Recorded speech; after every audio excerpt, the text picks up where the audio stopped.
Ipapangkat ko ang klase sa 3 kolom. Una, tula. Pangalawa, karunungan. 3, bayan. Kung tatawagin ko ang iyong pangkat, ay pabilisan ang pagtayo at ang huli ay siyang sasagot sa harapan. Ipapakita ko sa harapan ang mga piling halimbawa ng tula at karunungang bayan. Bubulot kayo rito sa kahon na nakalagay ang mga uri ng tula at karunungang bayan. At hahanapin o huhulaan ang kaugnay nitong halimbawa na ipapakita sa harapan. Gagawin lamang ito sa loob ng 5 minuto. At ang gawaing ito ay tinatawag na hanap hula.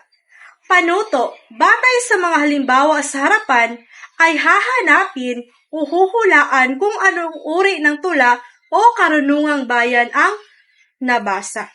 Handa na ba ang lahat? Kung handa na, magsisimula na tayo. Unang pangkat, ang nahuli ay si Binibining Bitala. Ang nabunot mo ay sawikain. Tama, balat at sibuyas. Pangalawang pangkat, ang nahuli naman ay si Binibining Navales. Ang nabunot mo ay salawikain. Tama, ang hindi lumingon sa pinanggalingan, hindi nakakarating sa paroroonan.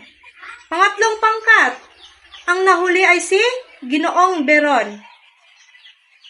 Ang nabunot mo ay kasabihan. Alin dito sa 5 halimbawa ang kasabihan? Tama, walang umaani ng tuwa na hindi sa luha nagmula. Unang pangkat, ang nahuli naman ay si Binibining Matugina. At ano naman ang iyong nabunot?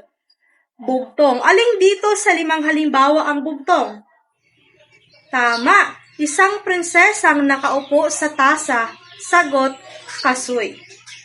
Pangatlong pangkat, at ang nahuli naman ay si Ginoong Batalon.